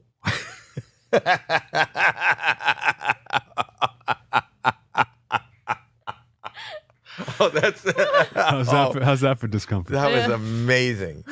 That was amazing. I still feel, oh my God. And now I'm back to feeling bad for Norm. Norm had one of the funniest stories he ever told on The Tonight Show about his father. Do you know about his father and Bill Cosby? No. No, not his. He told this on The Tonight Show. He told a story. It's one of my favorite stories because it's real. Again, Bill Cosby was on SNL as a guest host when Norm was there. And he tells a story about his dad got him into comedy. Norm Macdonald's dad would sit him down. Every time there was a comedian on The Tonight Show or wherever, he would sit him down and make him watch. And they would watch Cosby together. Cosby stand up and they would laugh. That was his father and him bonding moment, and maybe the reason he got into comedy. So when Cosby was on the show, he went up and he said, Mr. Cosby, you know, I just want to tell you that I think you're the reason I'm in comedy. You are my dad's favorite comedian, and he used to make me sit down in front of the TV and watch you, and that's what inspired me to go into comedy, but you're his favorite. And Cosby says to him, where are you from? And he goes, I'm from Ottawa, Canada. And Cosby says, I'm playing Ottawa. I'm on tour. I'm going to be playing Ottawa in 2 weeks. Give me your dad's number. I'll call him, and I'll bring him to the show. And Norm goes, that's amazing. He goes, what's his number? And he wrote down his number, and then he walked away, and he started sweating, and one of his friends said to him, what's wrong, Norm? He goes, well, I told him that story, and then once he said, I'm going to call him, I was too uncomfortable to tell him my father died 5 years ago. So I just wrote down a bullshit number, and that's it. And they go, how could you do that, Norm? 2 weeks goes by. Norm is sitting in his office. They get a call. They said, Norm, Bill Cosby is on line 2. This is 2 weeks later. And he picks up the phone and he goes, yeah. He goes, listen, I'm in Ottawa and your dad's not answering. They said that this number is disconnected that you gave me. What is his number? And I can't remember for the life of me the end of the story, but Norm was stuck on the phone and he didn't want to say, oh yeah, I forgot to tell you that he's dead. Like at what point do you kind of break this to Bill Cosby? It was one of the funniest, real, uncomfortable, and that kind of comedy is the kind of comedy that when people are uncomfortable. I think one of the reasons that I love you so much is because it's this, when you're in the audience, you've never been in the audience for your show, but I'm telling you. Never been, I've tried. I know. But when you're in the audience for your show, it's this, for every other comic, it's like, listen, laugh, listen, laugh, listen, laugh. There is this patina, I don't know what it's like, this overall covering of people being uncomfortable but knowing it's funny. It's this mixed emotion, and I love that. It's the discomfort that gets me. Mm-hmm. They go, should I laugh at that? This is hysterical, but it's wrong. Yeah. You know? And it's that kind of feeling that I like. And when Norm Macdonald told that real life story, it's really funny, but oh my God, his father's dead. He's in a, you know, it's How like, do you get out of that? Yeah. Yeah, there was no way. Was there an ending? I can't remember the ending, and I wasn't prepared for this story, and I remember I hear it a lot. I'm just kind of bowled over by the loss of somebody younger than me, too. That made me think of a Norm Macdonald story he had told about having Rodney Dangerfield on SNL. He was just going to come and do a weekend update, a little bit about not getting respect. And Norm had an assistant who just had one joke he told. It's an off-color joke. I'll tell it anyway. He said a gay guy goes to his roommate. He says, hey, I'm going to hide, and if you can find me, I'll suck your dick. And he goes, well, what if I can't find you? And he goes, I'll be behind the couch. And he told that to everyone, and he has the assistant. He's like, tell Rodney the joke. And he tells Rodney the joke, and Rodney doesn't laugh at all, and he goes, I got to tell you, kid, I'm not much for jokes. And Norm thought that was the Rodney Dangerfield, like Mr. Joke. I know. Would be like, I'm not much for jokes. I love that. Yeah. I love that. I love that. I love the stories. I cannot believe. 61. So young, but he's been sick for 9 years and nobody knew. He's been working. I know. Working steadily.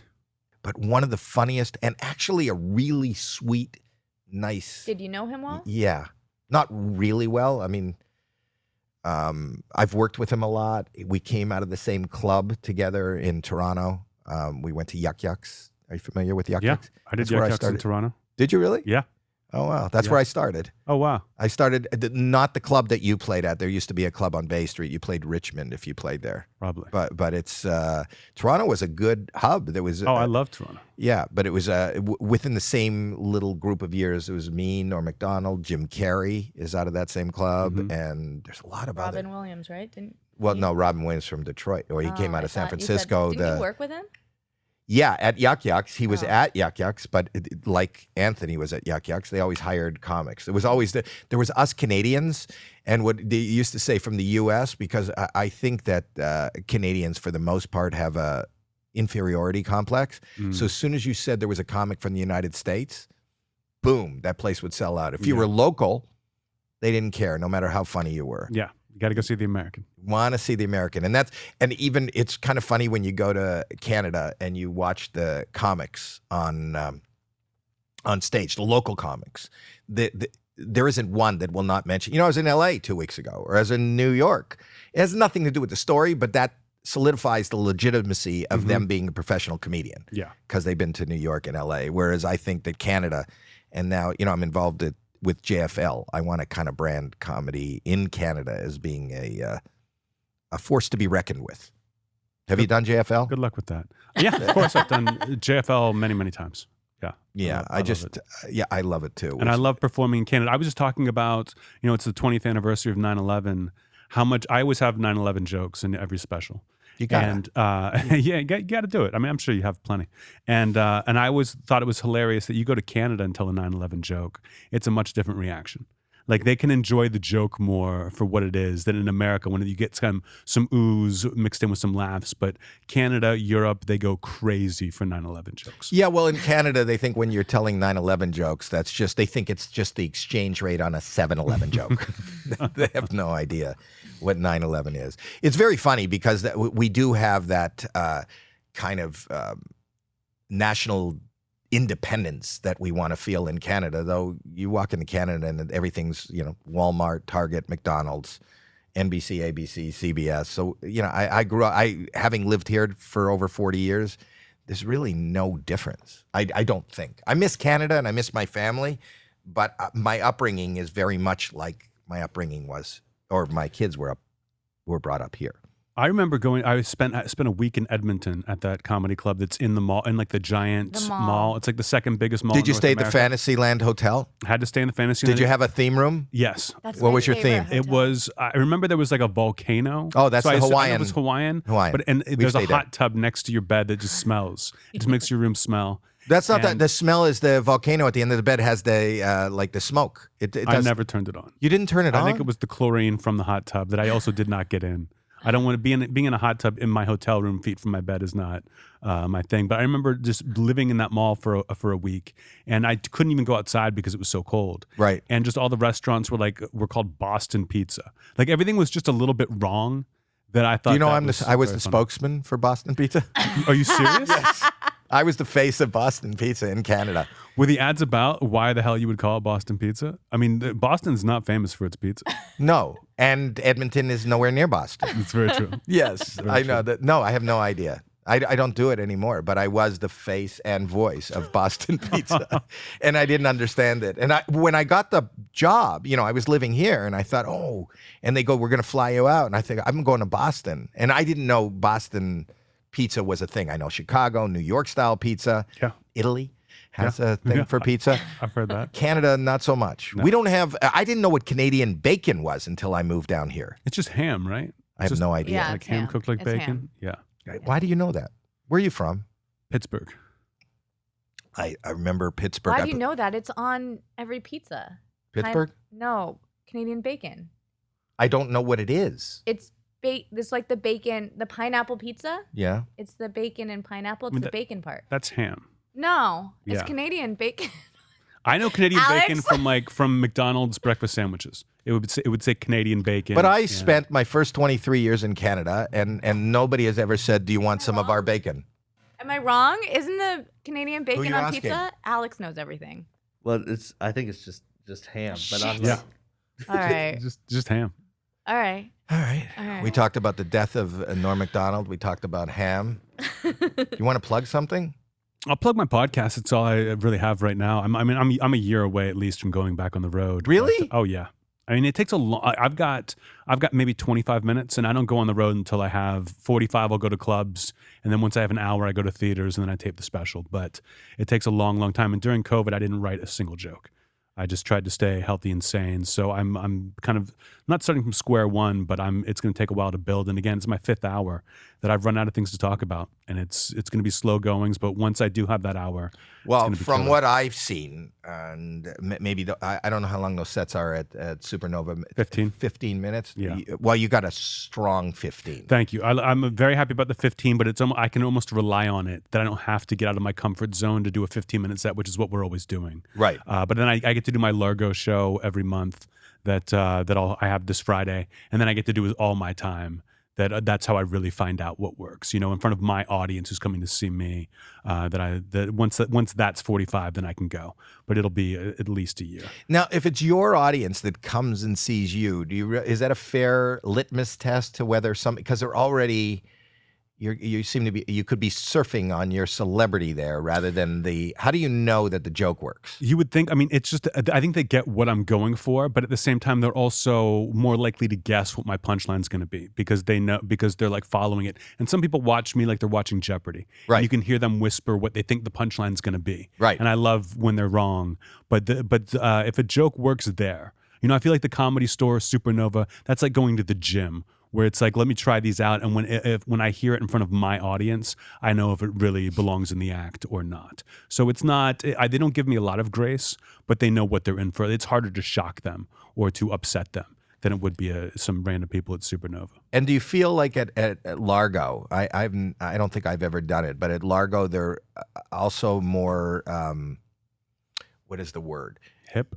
It might be hip, but they don't need at Largo, like they need at a comedy club, a laugh every two. If you're telling like a really interesting story, it used to be, I think it was in the 90s, they did uncomedy there, unstand-up, I think it was called. Uncabaret? Uncabaret, Yeah. Yes. I always hated that. Well, it was like a safety net. Yeah, I got it. It was just like, but let's do it without jokes. And I was like, I'm not interested. And people are like, I love when you talk about yourself and like open up on stage. I don't like that. As an audience member, I don't care about your girlfriend. Make me laugh. Give me something that I'm like, how did he think of that? That's called Go for Coffee. That's not a show, right? If you want me just to chat.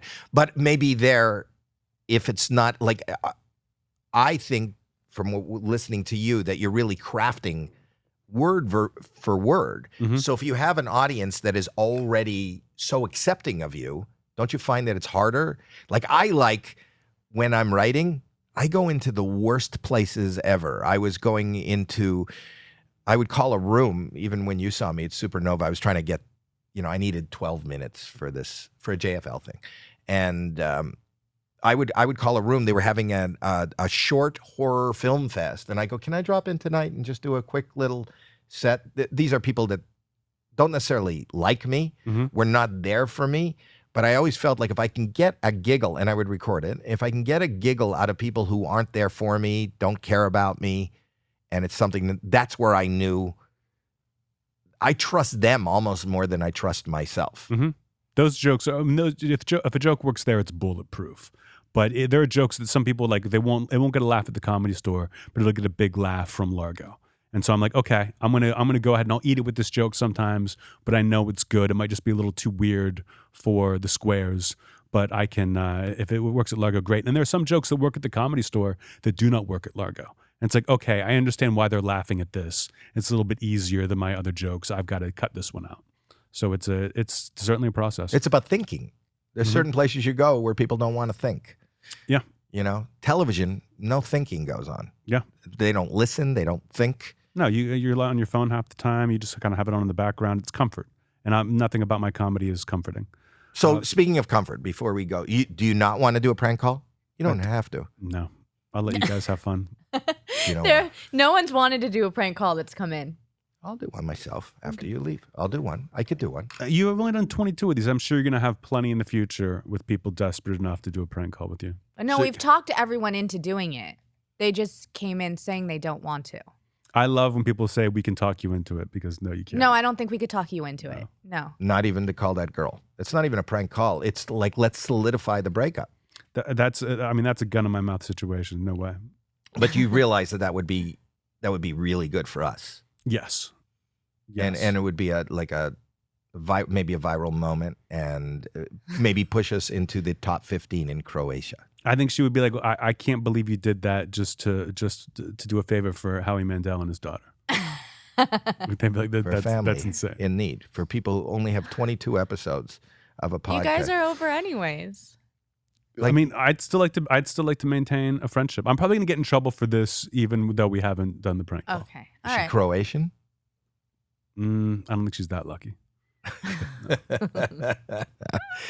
Well, anyway, Anthony, you are a joy. You're smart. This was for me. I don't know how you felt. Yeah, about Hawaiian it. pizza could be either ham or Canadian bacon. Great. Yes. Great. See, this is a well-oiled machine. No, listen. I'd say no to podcasts all the time. I would not be here if I didn't respect the hell out of you, and of course, you're. Well, that as means well. That means and a lot. And want to do this. I just can't believe I came here to find out Norm Macdonald died. Like that's. God, that's a gut punch. It really is a gut punch, and it kind of. I'll be totally honest with you. It is a gut punch that kind of brought my mood down because he is somebody, and even doubly because to not know that he was sick, I feel like I would have wanted to be there for him, or at least, but maybe that it's his choice. Yeah, I mean, he talked about death a lot, and that I'm sure he went out the way that he wanted to. I'm thinking about the assholes in the booth over there who were like, let's flash this on the screen during a podcast. Yeah, who was the asshole? That was Rich. That was for sure Rich. Was that you? It was like, this will be Alex? Yeah, no, we thought you might want to talk about it or we'd get it up like this week because it means a lot to the comedy world. Yeah, surprise us with that and let us react in real time. That's great. Oh my God, that is a gut punch. We love you, Norm. We love your comedy. He was a good human being. He was somebody that I think we're all going to miss. 100%. I mean, one of the greatest of all time. And he really is. This only solidifies his legacy. I think that people will. I thought he was really treated unfairly at SNL when he was fired. There was no reason to fire him. I mean, I think he pushed the buttons that he knew that if he kept doing this, he was going to get fired. It was all the OJ jokes. But I think he went out on his own terms, and I think that's kind of what made him a legend. The fact that he never had the huge hit sitcom, he didn't become Seinfeld, I think added to his legend. That I think he had an amazing career, and his comedy output is unparalleled. That he'll never be forgotten. Well, I'm going to dedicate this to Norm Macdonald. This episode 22, number 30 in Croatia. I don't think this is 22. Is this 22? Doesn't matter. 25. 25. Wow, we've done 3 since you've been here. You've been here a lot longer than we thought. 3 episodes with the lovely Anthony Jeselnik. Who is, I'm telling you, I've seen the first 15 of the next hour, and if that is any sign of what's to come, do not miss it. I'm sure it'll be available live on the road or Netflix or within the next year or so. Definitely worth the wait. And thank you so much for coming in, and keep doing what you do. Anthony Jeselnik, everybody. And I think that kind of ends this episode. Can we have the closing? Can we, wait, stop for a second. I was going to say, can we have the closing music? Can we have the closing? Go. All right, I got time for one prank call.